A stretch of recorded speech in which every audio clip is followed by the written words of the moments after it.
Le testing et le tracing manquent d'efficacité, alors ce sont des stratégies très importantes dans la prévention. Il y avait des experts qui plaidaient pourtant pour qu'on aille vers un reconfinement. Certains disaient c'est la seule manière d'endiguer l'épidémie, c'est le seul outil qui nous reste. Vous ne les écoutez pas? Vous savez, les politiques, on est chaque fois pointés du doigt.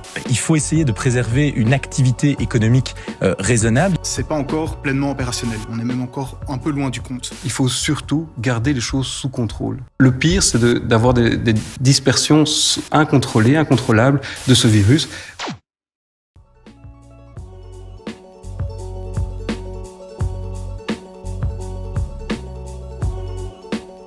Ok, mais là c'est juste pas possible. Là, je comprends juste plus. Comment c'est possible qu'on en soit arrivé à un point où la deuxième vague de l'épidémie de coronavirus, elle soit pire que la première vague? Comment ça se fait que le personnel soignant se retrouve de nouveau à travailler sans compter leurs heures, à bout de souffle? Mais surtout, comment est-ce que c'est possible qu'on n'ait pas sorti une seule vidéo en 6 mois? Allez, limite la première vague, on était surpris. Mais pour cette deuxième vague, on a dit qu'on était prêt. Mais c'est pas du tout le cas. Pas du tout, non. Pourtant, depuis le début de la pandémie, l'OMS, l'Organisation mondiale de la santé, dit très clairement ce que c'est la formule gagnante. Countries must isolate, test, treat and trace. If they don't, transmission chains can continue. C'est la formule des 3 T. Tester, tracer et isoler. Test, trace, I. Bon, il y a un I dans le... mais c'est... Vous l'avez quoi. Cette formule, c'est la base d'un combat réussi contre le Covid. Mais alors qu'est-ce qui s'est passé? Comment ça se fait qu'on se retrouve dans cette situation catastrophique où les chiffres de la première vague sont en train d'être surpassés par ceux de la seconde? Alors qu'on avait des mois pour se préparer, hein. Et pourquoi? C'est tout le système de soins de santé qui est en train de s'effondrer. C'est ce que je me suis demandé. Alors j'ai sorti Google, j'ai été voir des gens qui travaillent en première ligne. Et franchement, préparez-vous, parce que ce que j'ai entendu m'a mis encore plus le seum que quand je savais pas. Des actions du personnel soignant ont lieu dans plusieurs hôpitaux en Wallonie et à Bruxelles afin de dénoncer les cadences et les charges de travail auxquelles ils sont soumis. On arrive à 13h30, on ne s'arrête pas une seconde et à passer 21h, on n'a pas fini à l'heure, on est épuisé. Ça vous arrive de rentrer en pleurant? Oui, assez fréquemment. Assez fréquemment parce qu'on est submergé par la fatigue, submergé par le stress, on se sent mal.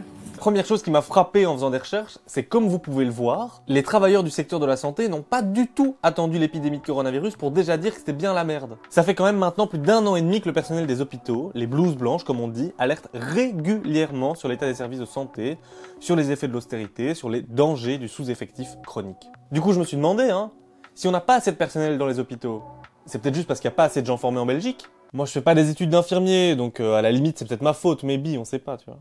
Mais non, en fait, pas du tout. Dans notre pays, il y a 19 000 infirmiers et infirmières qui sont formés à ça du coup, et qui font un tout autre métier. Le temps moyen que dure une infirmière, c'est 5 ans. Donc le temps que moi je finisse mes études, une infirmière, elle a eu le temps de dire « Bah tu sais quoi, gros sac à merde, va bien... » Enfin, un truc genre plus de « je démissionne » ou « Allez, cordialement, bisous ». Mais c'est l'idée, vous l'avez. Et vu ce qu'on a vu comme témoignage, ouais je comprends, ça fait pas envie. Il n'y a pas de pénurie de personnel dans ce pays, il y a juste aucun effort qui est fait pour les garder dans le secteur. Là faut pas s'étonner qu'on a du mal à engager si les conditions de travail elles sont aussi pétées que ça. L'austérité a désarmé la première ligne qui combat le Covid. Il y a des coupes budgétaires de ouf dans les soins de santé depuis des décennies, on est juste en train de les payer cash. Et c'est même pas moi qui le dis, c'est le virologue Mark Van Ranst. D'ailleurs, il met aussi en avant la situation dans les maisons de repos. Et il a raison, il faut en parler. Il y a quand même là-bas 5000 personnes qui sont décédées en seulement 3 mois pendant la première vague. Et c'est pas étonnant quand on apprend que pendant plusieurs semaines, ils avaient juste pas de masque, pas de gants ou pas de gel désinfectant. Et en fait, ce qui est encore plus badant, c'est qu'en 2006 déjà, un groupe d'universitaires avait fait un plan sur comment est-ce qu'on pouvait gérer les maladies infectieuses dans les maisons de repos. Pour 20 000 €, une maison de repos peut se préparer à combattre une épidémie. Mais ce truc, ça a dû finir dans un tiroir, ou au fond d'une bibliothèque où on sait pas, parce que ça a jamais été appliqué. Et la conséquence concrète de ça, c'est que cette année, des gens sont morts, et que ça aurait pu être évité. Le problème de prévention, le manque de médecine préventive, est quelque chose qui revient aussi beaucoup. Le budget de la santé en Belgique, c'est des milliards et des milliards d'euros par an. Mais dans ces milliards, il y a seulement 3 petits pourcents qui vont à la prévention, c'est-à-dire mettre en place des plans concrets pour éviter que les gens ne tombent malades. Et pourtant, le saviez-vous, 1 € qu'on investit dans la prévention, c'est 4 € qu'on récupère dans le budget des soins de santé.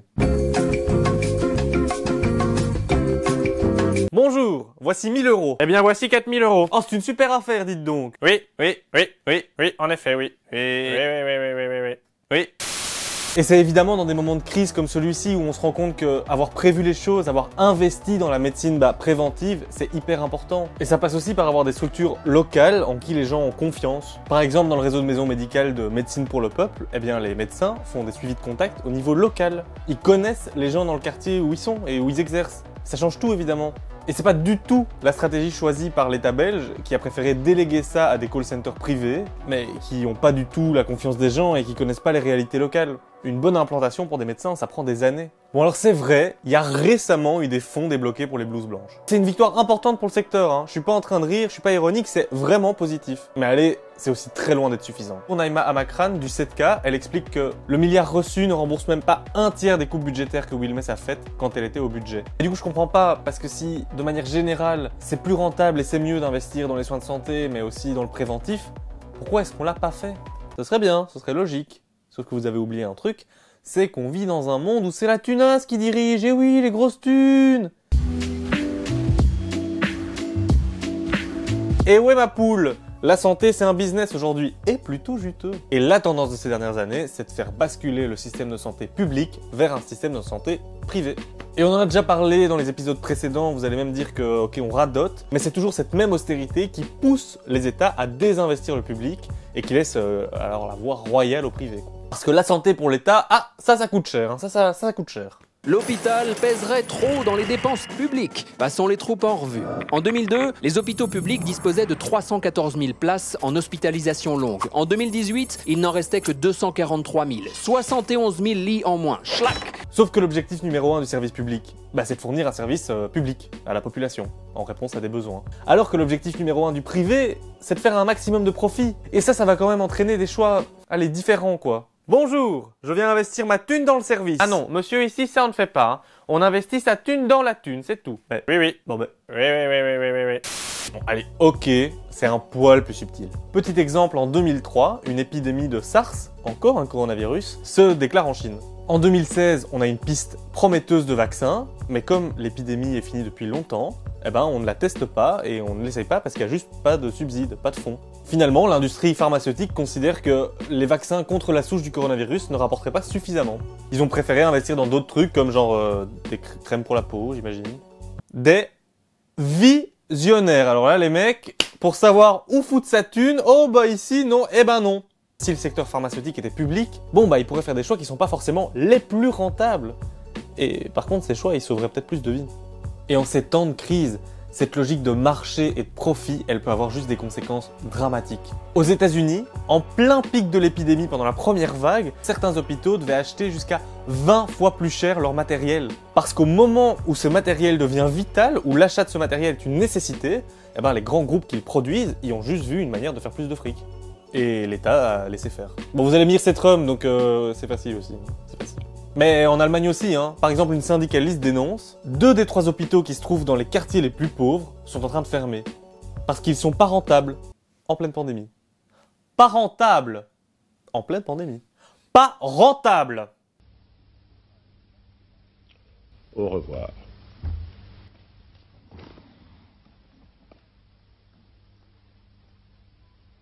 Et toute cette logique, là, toute cette façon de penser, c'est nulle part aussi clair que dans le business des maisons de retraite. D'ailleurs, ça porte même un nom, la Silver Economy, ou bien l'or gris. En Belgique, le manque d'investissement dans les maisons de retraite a ouvert une voie royale à la privatisation du secteur. En 1999, 40% des places dans les maisons de repos étaient des places dans le secteur privé. En 2014, c'est monté à 70% mon cochon. Et pour les gens qui y travaillent en plus dans ces maisons de repos privées, c'est pas rose tous les jours, hein. C'est même carrément gris du coup. 42 résidents accouchés en 1 heure, donc ce qui nous fait 3 minutes 41 par résident. C'est quoi la finalité de tout ça? C'est simplement des résidents qui payent très cher et qui n'ont pas des soins de qualité? Qu'est-ce qu'on leur offre comme fin de vie à ces gens-là? Bref, ça craint parce que le profit est tellement central dans la façon dont on gère ces maisons de repos privées que ça va même jusqu'à mettre la vie des gens qui vivent dans ces maisons de repos en danger, quoi. Le patient dans notre secteur est en danger ainsi que le travailleur. On est tous en danger en fait. Il y a déjà eu des accidents? Bien sûr. Et c'est pas réjouissant parce que cette obsession de la thune, du profit, de la rentabilité maximum, j'ai l'impression que ça s'est insinué mais jusque dans la stratégie de lutte contre le coronavirus, quoi. Mais avant de vous parler de ça, j'ai une info choc. Est-ce que vous saviez que 75% d'entre vous regardent cette vidéo sans être abonnés? Et c'est con, parce que là, on relance la chaîne, va y avoir plein de vidéos, ce serait dommage que vous les ratiez. Et le sommet, évidemment, c'est de mettre le petit pouce bleu, ça aide la chaîne, tout le monde est content. Allez! Dès le début, certains ont tenté de relativiser l'impact du virus. Par exemple, Bart de Wever. Juste après que le gouvernement fédéral a recommandé l'interdiction de certains événements, et Bart il dit « Non, non, pas à Anvers ». La raison va vous surprendre. Pour éviter, je le cite, un bain de sang économique au secteur et à tous les sous-traitants. Donc la vraie raison, c'est l'argent. D'autres mettent leurs espoirs dans l'immunité collective. Et ça, on en a déjà parlé dans une précédente vidéo. Claire, laisser le virus se propager afin que progressivement, la quasi-totalité de la population soit naturellement immunisée. Et on voit que dès que le système de santé commence un peu à saturer, tout le monde se rend compte que c'est une mauvaise solution. Mais la notion a quand même subitement réapparu, comme ça, comme par magie, en septembre, dans une lettre ouverte, signée notamment par Geert Null ou Steinbart, deux économistes. Donc ce ne sont pas des experts de la santé, ce sont des économistes. La raison va vous surprendre. Ils sentent le bon plan, Si tu mises sur l'immunité de groupe, tu peux renvoyer les gens au travail. Les entreprises peuvent tourner à plein régime et le pognon, il est sauvé. Et sous plein de formes différentes, plus ou moins assumées, cette idée qu'il fallait prioriser l'économie avant la santé, elle a été très forte pendant la pandémie, et même encore maintenant. Par exemple, pas plus tard qu'il y a une semaine, notre ministre de la Santé, il arrivait à nous dire que le confinement qu'on vit maintenant, c'est... Un lockdown, c'est un confinement, mais qui permet aux usines de tourner. Peter Timmermans, le patron de la FEB, le syndicat de patrons en Belgique, est même allé jusqu'à dire... L'endroit où vous travaillez, c'est probablement l'endroit le plus sûr pour ne pas être contaminé. Alors franchement, Peter, pas mal, bien vu, bien essayé. Ce serait vraiment bien si c'était pas du pur bullshit. Les chiffres français et le peu de chiffres qu'on a pour la Belgique montrent qu'en fait, des contaminations sur le lieu de travail, il y en a un paquet. On a même eu Comeos, le patronat de la grande distribution, Carrefour, Colruyt, etc., qui demande une clause de paix sociale qui prévoit qu'à la demande des entreprises, les syndicats ne puissent plus émettre de revendications relatives au coronavirus. On ferme sa gueule jusqu'à la rentrée, oui? Ça vous va, oui? Oui, on fait ça... Non? Oui. Allez, ciao, ouais, bisous, ouais. Allez, on ferme sa gueule. Au revoir. En vrai, j'ai vraiment l'impression que la stratégie de lutte contre le coronavirus en Europe, elle a été imprégnée de ces pressions du monde économique en permanence. Et je m'en étais pas forcément rendu compte avant de voir comment la crise elle était gérée par d'autres. Et quand je parle d'autres, c'est pas forcément toujours dans le cercle européen, on a l'habitude de se comparer. Le meilleur exemple, je crois, c'est le continent asiatique. Il y a plein de leçons à tirer de la gestion asiatique de cette crise.